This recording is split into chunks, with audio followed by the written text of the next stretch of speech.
대전평화교회와 한신교회 교우들을 위한 새벽 말씀 나눔입니다. 오늘은 2023년 9월 5일 화요일입니다. 오늘 하루 하나님 주시는 놀라운 은혜와 은총이 말씀을 들으신 여러분들과 함께 하시기를 소망합니다. 오늘 우리가 함께 나눌 말씀은 사도행전 2장 16절로부터 36절까지 말씀입니다. 사도행전 2장 16절로부터 36절입니다. 이는 곧 선지자 요엘을 통하여 말씀하시는 것이니 일러스되 하나님이 말씀하시기를 말세에 내가 내 영을 모든 육체에 부어주리니 너희의 자녀들은 예언할 것이요 너희의 젊은이들은 환상을 보고 너희의 늙은이들은 꿈을 꾸리라. 그때에 내가 내 영을 내 남종과 여종들에게 부어주리니 그들이 예언할 것이요 또 내가 위로 하늘에서는 기사를 아래로 땅에서는 징조를 베풀리니 곧 피와 불과 연기로다. 주의 크고 영화로운 날이 이르기 전에 해가 변하여 어두워지고 달이 변하여 피가 되리라. 누구든지 주의 이름을 부르는 자는 구원을 받으리라 하였느니라. 이스라엘 사람들아 이 말을 들으라. 너희도 아는 바와 같이 하나님께서 나사렛 예수로 큰 권능과 기사와 표적을 너희 가운데서 베푸사 너희 앞에서 그를 증언하셨느니라. 그가 하나님께서 정하신 뜻과 미리 아신 대로 내준 바 되었거늘 그가 법 없는 자들의 손을 빌려 못 박아 죽였으나 하나님께서 그를 사망의 고통에서 풀어 살리셨으니 이는 그가 사망에 매여 있을 수 없음이라. 다윗이 그를 가리켜 이르되 내가 항상 내 앞에 계신 주를 배웠으며 나로 요동하지 않기 위하여 그가 내 우편에 계시는도다. 그러므로 내 마음이 기뻐하였고 내 혀도 즐거워하였으며 육체도 희망에 거하리니 이는 내 영혼을 음부에 버리지 아니하시며 주의 거룩한 자로 썩음을 당하지 않게 하실 것이미로다. 주께서 생명의 길을 내게 보이셨으니 주 앞에서 내게 기쁨이 충만하게 하시리로다 하였으므로 형제들아 내가 조상 다윗에 대하여 담대히 말할 수 있노니 다윗이 죽어 장사되어 그 묘가 오늘까지 우리 중에 있도다. 그는 선지자라 하나님이 이미 맹세하사 그 자손 중에서 한 사람을 그 위에 앉게 하리라 하심을 알고 미리 본고로 그리스도의 부활을 말하되 그가 음부에 버림이 되지 않고 그의 육신이 썩음을 당하지 아니하시리라 하더니 이 예수를 하나님이 살리신지라. 우리가 다 이 일의 증인이로다. 하나님이 오른손으로 예수를 높이심에 그가 약속하신 성령을 아버지께 받아서 너희가 보고 듣는 이것을 부어 주셨느니라. 다윗은 하늘에 올라가지 못하였으나 친히 말하여 이르되 주께서 내 주에게 말씀하시기를 내가 내 원수로 내 발등상이 되게 하기까지 너는 내 우편에 앉아 있으리라 하였도다 하였으니 그런즉 이스라엘 온 집은 확실히 알지니 너희가 십자가에 못 박은 이 예수를 하나님이 주와 그리스도가 되게 하셨느니라 하니라. 사도행전 2장 16절로부터 36절까지 말씀입니다. 어제 나눈 이야기가 오늘 이야기의 서론이었다면 오늘은 본격적으로 본문을 좀 가지고 말씀을 나눠보고자 합니다. 오늘 성령을 받은 베드로가 행한 설교에 대한 이야기입니다. 14절 15절은 이 일, 다시 말해 자신들에게 일어난 일을 설명하겠다라는 이야기이고 거기에 대한 베드로의 설명이 16절로부터 시작됩니다. 베드로의 설교를 보시면 아시겠지만 베드로는 사람들을 개종시키려고 시도하거나 사람들을 통해서 하나님 나라를 확장시키려고 의도하거나 사람들에게 예수를 믿게 하려는 시도를 한 것이 아님을 알 수 있습니다. 베드로가 한 것은 지금 자신들에게 일어난 일, 이 일이 예수님께서 제자들에게 말씀하신 것, 너희가 증인이 될 것이라 라는 그 말씀을 실천하는 중입니다. 말로 자신에게 일어난 것을 증언함으로 하나님이 하실 일에 대한 증인으로서의 역할을 지금 베드로는 감당하고 있는 겁니다. 사실 베드로가 말한 16절부터 36절까지 이 총 21절에 걸친 내용 중에 실제로 베드로가 한 말은 그렇게 많지 않습니다. 실제로 베드로 스스로가 한 말은 불과 9절입니다. 그 9절 중에서도 다른 것과 연결된 내용을 제하면 순수하게 베드로가 설명한 것은 22, 23, 24절 그리고 32, 33, 36절 불과 6절에 불과합니다. 가장 단순하게 정리해보면 사람들이 궁금해하는 것인 다른 언어로 말하는 것으로 14절 중간에 유대인들과 예루살렘에 사는 모든 사람들아 이 일을 너희로 알게 할 것이니 나온 이 일입니다. 그리고 베드로는 지금 이 일을 설명하고 있는 겁니다. 이 일에 대한 실체적인 설명이 33절 하나님이 오른손으로 예수를 높이심에 그가 약속하신 성령을 아버지께 받아서 너희가 보고 듣는 이것을 부어주셨느니라 입니다. 사람들의 궁금증은 이 어찌된 일이냐 이고 거기에 대한 베드로의 대답은 다시 말해 예수가 너희가 보고 듣는 이것을 우리에게 부어주셨다라고 대답하고 있다는 겁니다. 오늘 베드로의 연설의 특징 중 하나는 자기의 주장이 아니라 성경을 인용하여 말한다는 것입니다. 베드로에게 질문할 사람들, 베드로가 설명해야 하는 대상은 지금 이곳에 모여있는 천하 각국으로부터 온 유대인과 유대교에 들어와 있는 사람들입니다. 그러므로 유대인들은 베드로와 같이 구약에 대한 기본적인 이해가 바탕되어 있습니다. 그런 사람들에게 설명하기 위해 베드로는 철저하게 구약에 있는 인물을 그리고 구약에 있는 말씀을 가지고 인용합니다. 그렇게 인용한 대상이 한 사람은 예언자 요엘이고 또 한 사람은 다윗입니다. 지금 베드로는 자신들에게 일어난 이 일이 전에 없던 뜬금없는 사건이 아니라 이미 예언자 요엘과 다윗을 통해 선포된 일이고 그 일을 지금 하나님께서 자신들에게 이루고 계심을 말하고 있다는 겁니다. 먼저 베드로는 요엘의 예언을 인용합니다. 17절입니다. 하나님이 말씀하시기를 말세에 내가 내 영을 모든 육체에 부어주리니 너희의 자녀들은 예언할 것이요 너희의 젊은이들은 환상을 보고 너희의 늙은이들은 꿈을 꾸리라. 그때 내가 내 영을 내 남종과 여종에게 부어주리니 그들이 예언할 것이요 또 내가 위로 하늘에서는 기사를 아래로 땅에서는 징조를 베풀리니 곧 피와 불과 연기로다. 주의 크고 영화로운 날이 이르기 전에 해가 변하여 어두워지고 달이 변하여 피가 되리라. 누구든지 주의 이름을 부르는 자는 구원을 받으리라. 여기에서 핵심은 베드로가 강조하고 있는 강조점은 하나님이 하나님의 영을 부어주셨다라는 사실입니다. 실제로 지금 베드로와 함께 있는 사람들이 사도행전 1장 13절과 14절에 따르면 제자들도 있고 여자들도 있고 예수의 어머니와 아우들도 있습니다. 다시 말해 남녀노소가 함께 섞여 있다는 겁니다. 또한 급하고 강한 바람 같은 소리, 마치 불의 혀처럼 갈라지는 것들이 성령의 임재 가운데 있었습니다. 이 모습을 가만히 보면 지금 요엘의 예언이 그대로 이루어지고 있는 것을 볼 수 있습니다. 따라서 베드로는 지금 자신들의 모습, 자신들의 상태는 단순히 그냥 신비한 일이 이루어진 것이 아니라 하나님께서 이루어내신 모습이라고 설명하고 있다는 겁니다. 그러면서 이어지는 이야기가 22절과 23절입니다. 이스라엘 사람들아 이 말을 들으라. 너희도 아는 바와 같이 하나님께서 나사렛 예수로 큰 권능과 기사와 표적을 너희 가운데서 베푸사 너희 앞에서 그를 증언하셨느니라. 그가 하나님께서 정하신 뜻과 미리 하신 대로 내준 바 되었거늘 너희가 법 없는 자들의 손을 빌려 못 박아 죽였으나 하나님께서 그를 사망의 고통에서 풀어 살리셨으니 이는 그가 사망에 매여 있을 수 없음이라. 베드로의 표현이 참 절묘합니다. 너희도 아는 바 하나님께서 너희 가운데라고 언급하면서 중간에 살짝 너희가 법 없는 자들의 손을 빌려 못 박아 죽였으나라고 이스라엘 백성들을 살짝 찌르고 지나갑니다. 하지만 여기서의 강조는 너희가 죽였다가 아니라 그 다음 하나님께서 살리셨다에 있습니다. 22절, 23절, 24절 베드로가 이야기를 진행할 때마다 계속해서 반복되는 표현이 있습니다. 하나님께서 라는 표현입니다. 이 말은 다 하나님께서 행하셨다라는 선언입니다. 너희가 아는 바와 같이 하나님이 하셨다.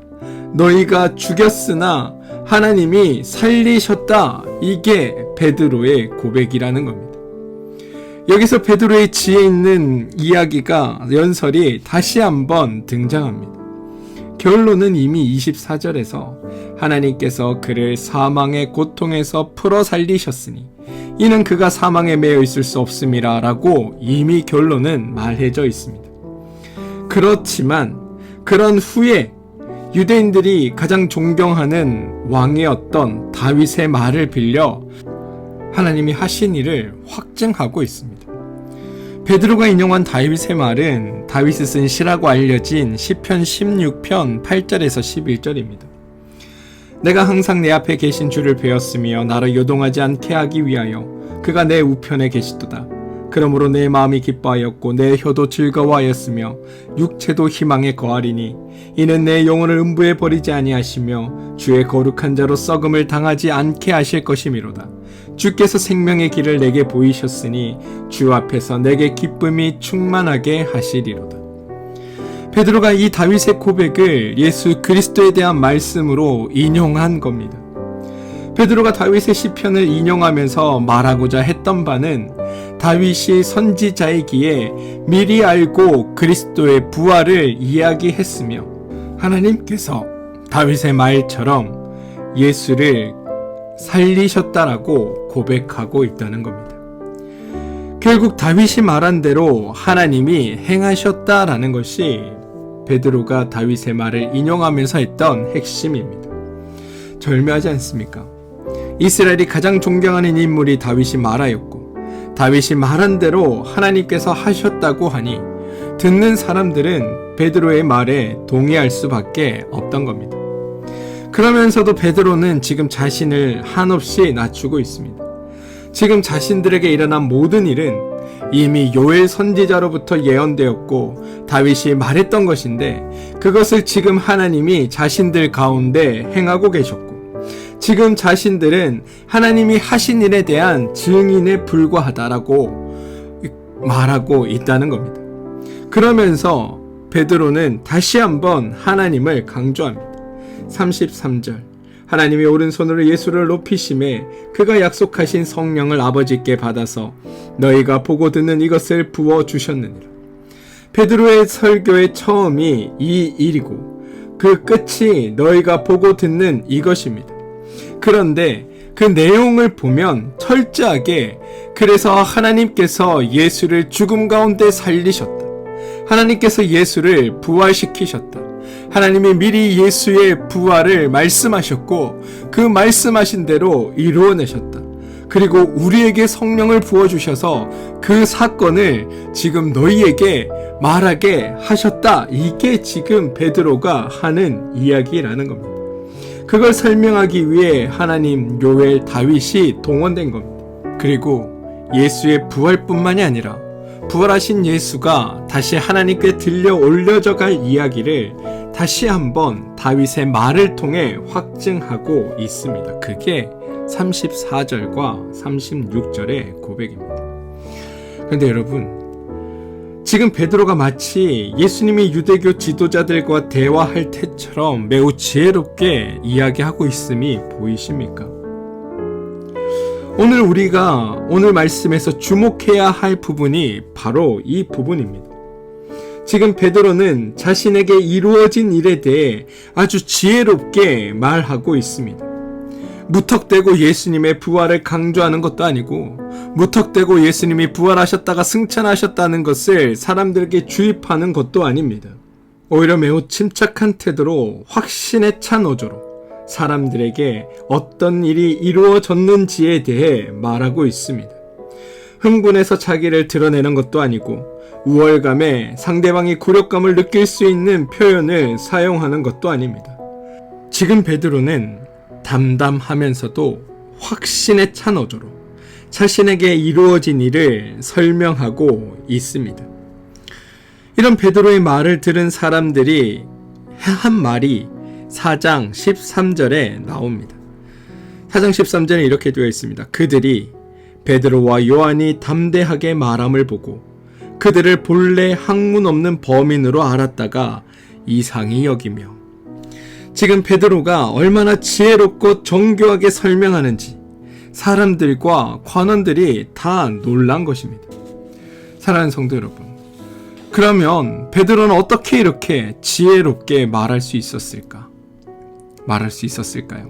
그 이유는 매우 간단합니다. 갑자기 지혜가 생긴 것이 아니며 성령을 받으니까 사람이 돌변해서 똑똑해진 것이 아닙니다. 어제도 말씀드렸다시피 지금 베드로가 이렇게 지혜롭게 말할 수 있는 까닭은 3년간 그가 주님을 따라다니며 주님께 배우고 본 것들이 성령이 임재하심으로 말미암아 깨달아지고 알아지게 되었기 때문입니다. 주님을 따를 때는 그들에게 일어난 그 일들이 어떤 의미를 가지고 있었는지, 주님께서 행하셨던 그 모든 것들이 어떤 이유 때문에 일어났는지 미처 몰랐지만 성령이 그들에게 임재하자 그들이 비로소 하나님께서 그들 가운데 어떤 일을 행하셨는지, 예수 그리스도를 통해 어떤 일을 이루셨는지가 깨달아지게 되었던 겁니다.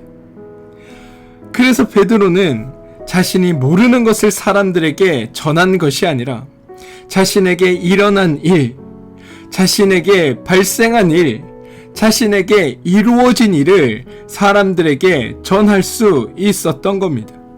그렇습니다, 여러분. 성령이 임재하면 막연하고 이해하지도 못하고 무슨 말인지도 모르는 말을 쏟아놓는 것이 아니라 성령의 임재함으로 말미암아 자신들에게 경험되어지고 자신들이 알고 있는 일들을 또 깨닫게 되는 일들을 말할 수 있게 되는 겁니다. 자신들이 알고 있는 일, 깨달은 일, 이해하는 일을 말할 수 있기에 충분히 차분하고 지혜롭게 말할 수 있는 것입니다. 그리고 이게 성경이 우리에게 보여주는 증인의 모습입니다. 사랑하는 성도 여러분, 성령의 임재, 성령의 강림을 어떤 미신적인 사건으로 이해하지 마시기 바랍니다. 성령은 우리에게 일어난 하나님의 일을 깨닫게 합니다. 그리고 그 깨달음을 가지고 증인으로 살게 합니다. 바라기는 여러분 삶에서 이런 일들이 일어나게 되기를 소망합니다. 많은 그리스도인들이 성령을 바란다고 하면서 어떠한 신비한 사건이 내게 임하기를 원합니다. 무당들이 신을 접신할 때 드러나는 것처럼 이상한 일들이 우리 가운데 생겨나기를, 그리고 그런 일들이 있어야 성령의 임재를 받은 것처럼 여깁니다. 그런데 여러분, 성령은 우리에게 하나님이 어떤 일들을 행하셨는지를 알게 하는 지혜를 주시는 분입니다. 바라기는 이 일이 여러분 가운데 있게 되기를 소망합니다. 하나님이 주시는 지혜로 말미암아, 성령이 주시는 지혜로 말미암아 여러분 삶에 하나님께서 이루신 일들과 그리고 하나님께서 이루어 가실 일들에 대해 감사하고 기대하고 소망을 품고 살아가는 그 삶이 하나님을 모르는 이들에게 하나님을 증거하는 증인의 삶이 되기를 주님의 이름으로 축원드립니다. 함께 기도하겠습니다. 주님, 우리는 성령의 임재를 바란다고 하면서 어떤 신비한 체험 혹은 신비한 경험을 하는 것이 성령의 임재를 경험하는 것처럼 여기고 있습니다. 그런데 주님, 하나님의 성령을 베드로에게 지혜 있는 말을 하게 하십니다. 지혜를 더하여 주셔서 베드로에게 일어난 일을 증거하게 하십니다.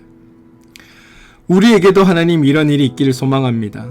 잘 모르고 이해 못하는 말이 아니라 나에게 이루어진 일을 성령으로 하여금 깨닫게 하여 주시고 그것을 전하는 우리가 되게 하여 주시옵소서.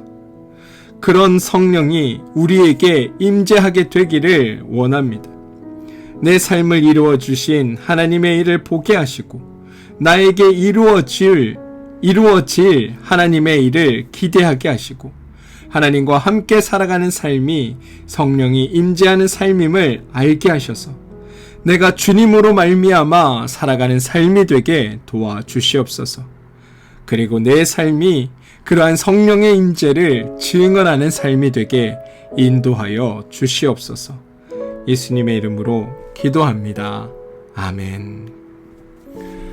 함께 중보하며 기도할 제목을 나누겠습니다. 첫 번째는 몸과 마음의 힘든 무리의 어려움을 겪고 있는 교우들이 있습니다. 우리 그 교우들을 위해 기도해 주시고 하나님께서 그들과 함께 하심으로 말미암아 그들이 하나님의 뜻과 계획을 깨닫는 일들이 있게 해달라고 기도해 주시기 바랍니다.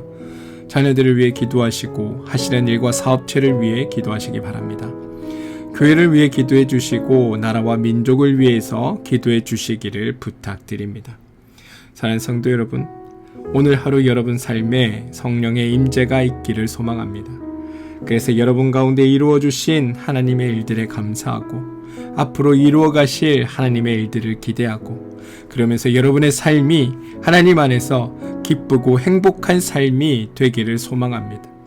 힘들고 어려운 일들 앞에서도 기뻐하고 행복해하는 여러분들을 통해 하나님을 모르는 이들이 하나님을 믿는 삶이 어쩜 저럴 수 있을까를 기대하게 하고 또 그로 말미암아 주님이 증거되는 일들이 여러분의 삶에 나타나게 되기를 소망합니다. 그 일을 위해 오늘도 하나님은 여러분들과 함께 하십니다. 우리 함께 기도하겠습니다.